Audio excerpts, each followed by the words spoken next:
देख रहे हैं यहाँ पर क्या लिखा हुआ है, नाउन्स ऑफ इमोशन। मतलब ऐसे नाउन्स को आपके सामने डिस्कस किया जाएगा जो इमोशन को इंडिकेट करेंगे। और साथ ही साथ क्या लिखा हुआ है, every word was once a poem. मतलब हर एक वर्ड पहले कभी एक क्या था, पोएम था। और यहाँ पर आप देख रहे हैं कि कुछ वर्ड्स लगे हुए हैं, आपके 10 वर्ड्स लगे हुए हैं। तो आज हम लोग इसी पर डिस्कस करेंगे। आई मीन टू से वोकैबुलरी पर आज हम लोग डिस्कशन करेंगे। जैसे कि आप जानते हैं ये आपकी सीरीज़ है 10 कदम। तो 10 कदम में आपको 10 वर्ड्स दिए जाएंगे और ये 10 वर्ड्स ऐसे हैं जो आपके एग्जामिनेशन में बहुत ज़्यादा इम्पॉर्टेंट हैं। Are you? I welcome all of you to our channel ABC grammar point. जैसे कि आप जान ही गए होंगे कि आज की सीरीज़ आपकी क्या है, वोकैबुलरी के ऊपर। काफ़ी इम्पॉर्टेंट आज के वर्ड हैं और जो डेफिनेटली आपके एग्जामिनेशन में ज़रूर दिखाई पड़ेंगे। तो सबसे पहला वर्ड यहाँ पर आपके बोर्ड पर आ रहा है। First word is malignity. यहाँ पर आप देख रहे हैं MALIGNITY, ये फर्स्ट वर्ड है। और आज के सारे वर्ड्स हमारे क्या हैं, nouns that is related to emotion, जिनका रिलेशन हमारा किससे है, इमोशन से है, मतलब भावनाओं से है। तो पहला वर्ड क्या है, मैलिग्निटी। तो चलिए, दिस इज़ अ नाउन। तो इसके मीनिंग को हम लोग समझते हैं कि मैलिग्निटी का मतलब क्या है। तो सबसे पहले हम लोग 10 वर्ड्स को लेंगे, फिर उसके बाद हम लोग फिल इन द ब्लैंक्स के बारे में पढ़ेंगे कि ये वर्ड्स को कैसे फिट करना है। तो ओके, मैलिग्निटी का मतलब होता है इंटेंस इल विल या स्पाइट, जिसको हम लोग हिंदी में क्या बोलते हैं, द्वेष या शत्रुता। जैसे मान लिया जाए आपके मन में किसी के खिलाफ या किसी के विरुद्ध बहुत ही बुरी भावना है, तो उसी को हम लोग क्या बोलते हैं, मैलिग्निटी। और इसको अगर इंग्लिश में देखा जाए तो हम लोग कह सकते हैं intense ill will. Intense ill will का मतलब बहुत तीव्र, इंटेंस का मतलब बहुत तेज, इल विल मतलब बुरी भावना, या इसी को हम कह सकते हैं स्पाइट। स्पाइट का भी मतलब क्या होता है, एक बुरी भावना, एक तरीके का किसी के विरोध या किसी के लिए आपके मन में जब एक तरीके की हैट्रेड होती है, घृणा होती है, तो उसी को हम लोग क्या बोलते हैं, मैलिग्निटी। और अगर आप इसको हिंदी में लिखना चाह रहे हैं तो इसका हिंदी में अर्थ क्या है, द्वेष या शत्रुता। तो this is the first word, malignity. इसकी फोनेटिक साउंड पर भी ध्यान दीजिएगा आप लोग। अगर हम इसके प्रोनाउंसिएशन की बात करें तो इसका उच्चारण क्या होगा, मैलिग्निटी। दूसरा वर्ड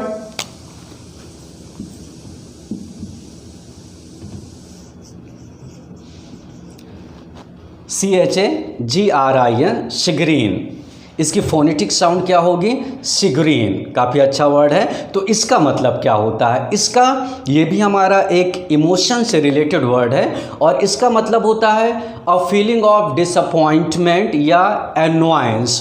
मतलब एक भावना आपके मन में है, और किसकी भावना, डिसअपॉइंटमेंट, निराशा की, या एनॉयंस या क्रोध की भावना। तो इसको हम लोग क्या बोलते हैं, अ फीलिंग ऑफ डिसअपॉइंटमेंट। डिसअपॉइंटमेंट का मतलब होता है निराशा, या इसी को हम लोग बोल सकते हैं एनॉयंस। तो एनॉयंस का मतलब क्या होता है, क्रोध होता है। तो सबसे पहले first of all we have to understand it in English. सबसे पहले हम लोग इसको इंग्लिश में समझते हैं, शिग्रीन। इसकी फोनेटिक साउंड क्या है, शिग्रीन। इसका उच्चारण आप कैसे पढ़ेंगे, शिग्रीन। अ फीलिंग ऑफ डिसअपॉइंटमेंट या एनॉयंस। अ फीलिंग एक भावना है, ऑफ डिसअपॉइंटमेंट निराशा की, या एनॉयंस या क्रोध की। तो अगर आप इसको हिंदी में जानना चाह रहे हैं तो इसको हिंदी में बोलते हैं तीव्र निराशा या संताप। थोड़ी सी परेशानी हो रही है हिंदी में बोलने में। तो ये भी एक ऐसा वर्ड है जो आपके डिसअपॉइंटमेंट को इंडिकेट कर रहा है, आपके निराशा को इंडिकेट कर रहा है। चलिए थर्ड में हम लोग लेते हैं TRAVAIL। यहाँ पर क्या लिखा हुआ है, ट्रैवल। ट्रैवल नहीं है, ट्रैवल। तो ट्रैवल का मतलब क्या होता है, देखिए ट्रैवल का मतलब पीड़ा, मतलब एग्नी। एग्नी का मतलब हुआ कि suppose that during a mother, when a mother gives birth to a child, जब एक माँ जो है जो बच्चे को जन्म देती है तो उस समय की जो पेन होता है उसको भी हम लोग क्या बोलते हैं, ट्रैवल। तो ट्रैवल का मतलब एक पीड़ा, दर्द, दुख, तो परेशानी, तो दैट इज़ कॉल्ड ट्रैवल। अगर इंग्लिश में अगर इसको आपको जानना है तो क्या बोलेंगे, पेनफुली डिफ़िकल्ट, पेनफुली डिफ़िकल्ट। तो ये हो गया हमारा पेनफुली डिफ़िकल्ट, मतलब एक पीड़ा, प्रसव तो आप लोग जानते होंगे, जब मदर जो है बच्चे को जन्म देती है तो उस समय के दर्द को भी क्या बोला जाता है, ट्रैवल। और इसको इंग्लिश में क्या बोला गया है, पेनफुली डिफ़िकल्ट। मतलब जो पेन में जिसमें मतलब पेन का मतलब दर्द, पेनफुली डिफ़िकल्ट जो बहुत ज़्यादा दर्दनाक हो तो उसी को कहा जाता है ट्रैवल। चलिए फोर्थ में हम लोग लेते हैं,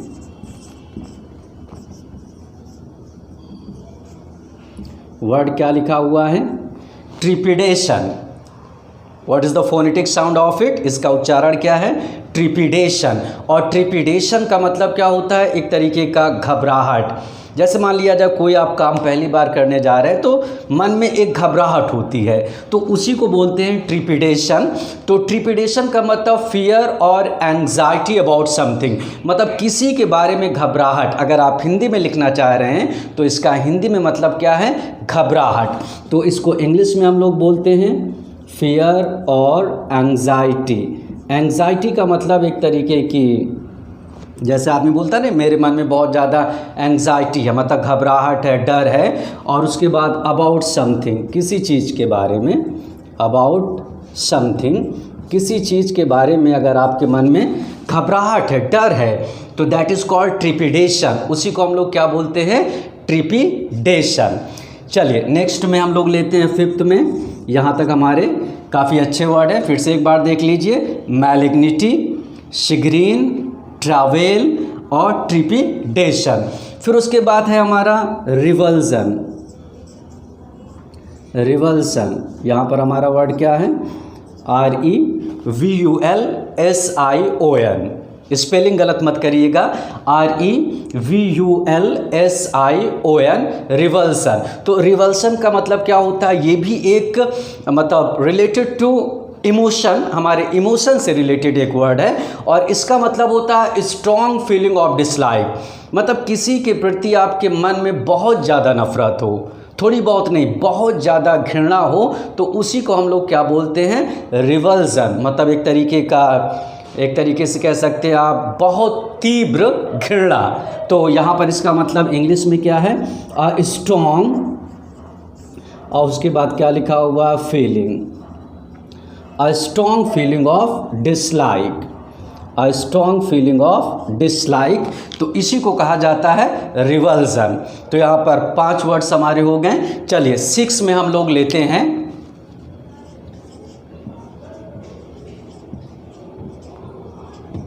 क्या लिखा हुआ है, अम्ब्रेज, UMBRAGE, अम्ब्रेज। तो अम्ब्रेज का मतलब क्या होता है, फीलिंग ऑफ एनॉयंस, मतलब क्रोध की भावना, जिसको हम लोग बोलते हैं हिंदी में शायद रोष बोला जाता है, तो इसको इंग्लिश में क्या बोला जाता है, फीलिंग ऑफ एनॉयंस। एनॉयंस का मतलब भाई घृणा की भावना, feeling of annoyance, a feeling of annoyance, a feeling of annoyance. तो इसको क्या पढ़ा जाएगा, अम्ब्रेज, अम्ब्रेज। क्योंकि यहाँ पर आपको ये भी ध्यान में रखना होगा कि इसका सही उच्चारण क्या होना चाहिए, अम्ब्रेज, मैलिग्निटी, शिग्रीन, ट्रैवल, ट्रिपिडेशन, रिवल्जन। तो काफ़ी इंपॉर्टेंट ये सारे वर्ड हैं। और आप देखेंगे कि ये ऐसे वर्ड हैं, ऐसा लग रहा है कि हू बहू लगभग सारे वर्ड्स कुछ हद तक मिलते जुलते हैं, और इसी तरीके के वर्ड्स आपके एग्जामिनेशन में दिखाई पड़ते हैं। अगर आप देखेंगे तो ऐसा लगेगा कि ये सारे वर्ड्स आप पहली बार पढ़ रहे हैं। तो अम्ब्रेज का मतलब क्या होता है, अ फीलिंग ऑफ एनॉयंस, रोष, रोष की भावना को हम लोग क्या बोलते हैं, अम्ब्रेज बोलते हैं। चलिए अब उसके बाद हम लोग 7 को लेते हैं।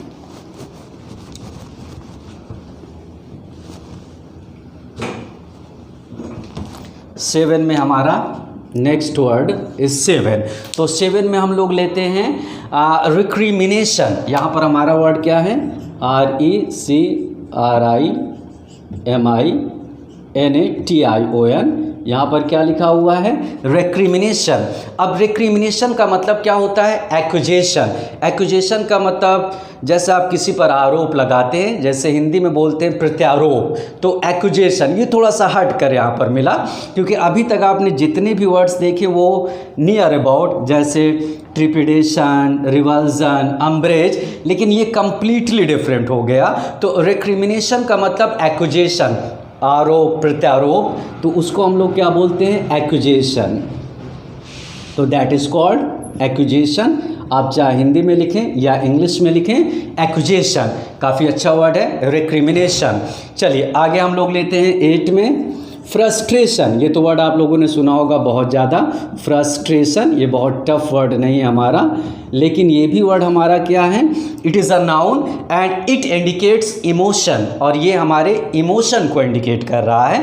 तो फ्रस्ट्रेशन का मतलब तो जानते होंगे, निराशा या हताशा, तो उसी को हम लोग क्या बोलते हैं? फ्रस्ट्रेशन। बहुत ज़्यादा उसके अंदर फ्रस्ट्रेशन है, ऐसा लग रहा है कि वो पूरी तरीके से हार चुका है। तो इसको हम लोग इंग्लिश में क्या बोलते हैं? अ feeling of depression. A feeling of depression. कोशिश करें कि ज़्यादा से ज़्यादा वर्ड आप इंग्लिश में ही समझें, क्योंकि एग्जामिनेशन में आपको वर्ड्स जो होता है, जो ऑप्शन आता है, वो इंग्लिश में ही होता है। ठीक है, हिंदी काम चलाने के लिए लिख सकते हैं फ्रस्ट्रेशन। तो फ्रस्ट्रेशन का मतलब निराशा। चलिए नेक्स्ट वर्ड हम लोग लेते हैं, काफ़ी इंपॉर्टेंट वर्ड है, समझिए क्या लिखा हुआ है? NOSTALGIA। तो यहाँ पर क्या है? नॉस्टैल्जिया। तो नॉस्टैल्जिया का मतलब क्या होता है? Suppose some people are very nostalgic. बहुत सारे लोग बहुत ही नॉस्टैल्जिक होते हैं, आपके अंदर एक फीलिंग आएगी नॉस्टैल्जिया। तो नॉस्टैल्जिया का मतलब एक तरीके की होम सिकनेस। होम सिकनेस का मतलब कि घर की याद आने की जो फीलिंग होती है, जैसे जो पुरानी यादें होती हैं, उसी को हम लोग क्या बोलते हैं? नॉस्टैल्जिया। तो नॉस्टैल्जिया को इंग्लिश में क्या बोला जाता है? Home sickness. Home sickness. अब होम सिकनेस का मतलब ये होता है कि आप के अंदर होम सिकनेस है। होम सिकनेस का मतलब आप घर को बहुत ज़्यादा मिस करते हैं, तो उसी को इंग्लिश में क्या बोला जाता है? नॉस्टैल्जिया। काफ़ी इंपॉर्टेंट वर्ड है नॉस्टैल्जिया, याद रखिएगा। आपके अंदर भी नॉस्टैल्जिया होगा, घर की याद आती होगी, तो दैट इज़ कॉल्ड नॉस्टैल्जिया। अब लास्ट वर्ड हम लोग लेते हैं, 10 हमारा हो जाएगा altercation. This is the last word, altercation. तो ऑल्टरकेशन का मतलब क्या होता है? एंग्री डिस्प्यूट, झड़प, झगड़ा, किसी से आपका वाद विवाद हो जाए, ऑल्टरकेशन हो गया है, तो मतलब क्या है हिंदी में? झगड़ा। तो इसको इंग्लिश में क्या बोलते हैं? Angry dispute. Angry dispute, that is called altercation. तो यहाँ पर हमारे 10 वर्ड्स कंप्लीट हो गए हैं। एक बार रिपीट कर लेते हैं। पहला वर्ड क्या है? Malignity, chagrin, travail, trepidation, revulsion, umbrage, recrimination, frustration, nostalgia and altercation. अब इसके बाद ये सारे वर्ड्स आपकी मेमोरी में गए होंगे। अब उसके बाद हमें प्रैक्टिस करनी है। ये सारे वर्ड्स आपको याद हैं या नहीं याद है, उस पर हम लोग प्रैक्टिस करते हैं। प्रैक्टिस कर लेते हैं तो एकदम क्लियर हो जाए। यहाँ पर देख रहे हैं ओनली 5 सेंटेंसेस, केवल 5 ही सेंटेंसेस लिखे हैं, बोर्ड भर चुका है, फिर उसके बाद 5 सेंटेंसेस दिए जाएंगे।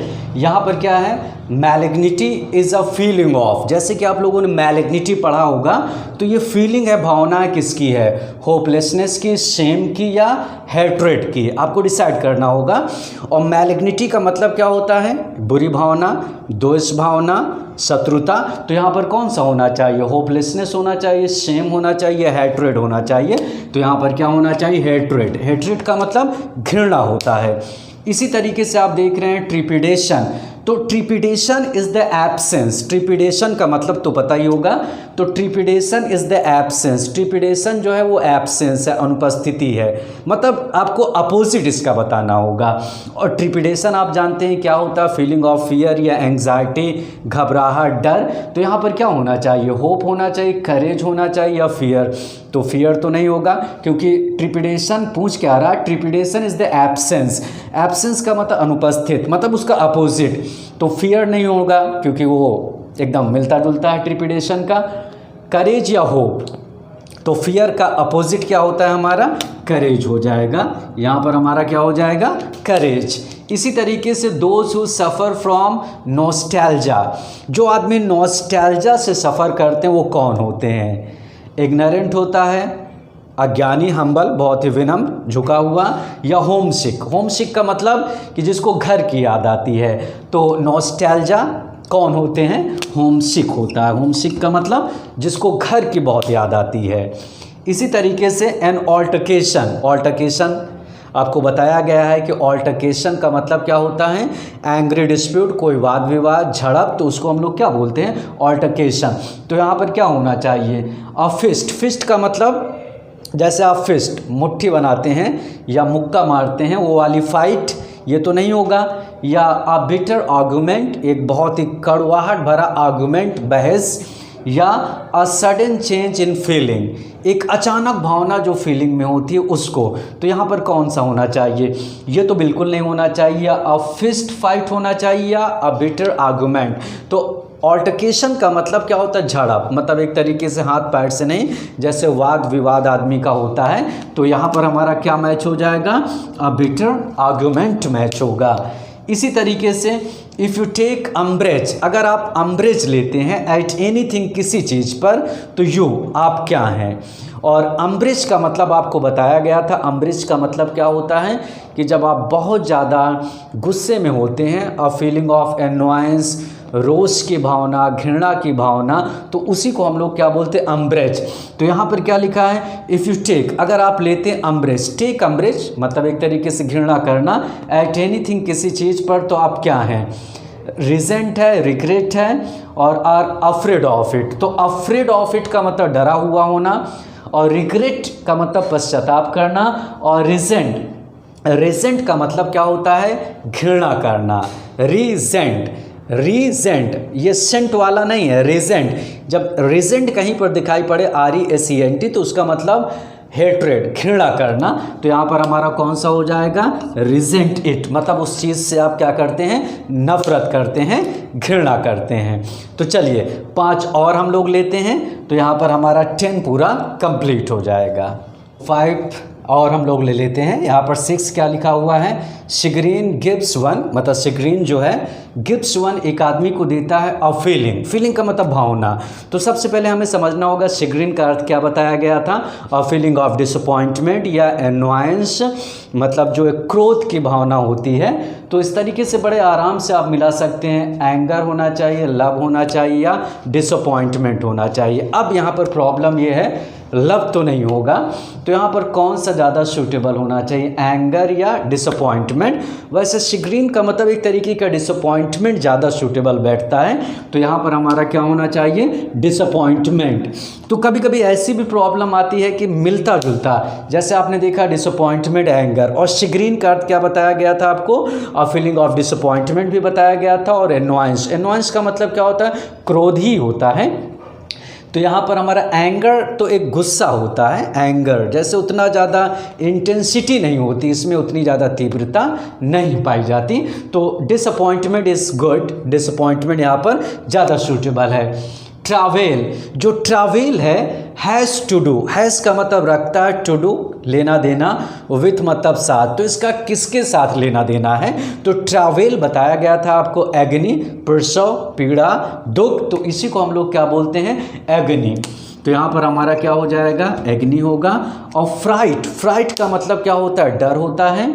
और रेज, रेज का मतलब क्या होता है, क्रोध होता है, गुस्सा होता है। तो क्लियर हो गया।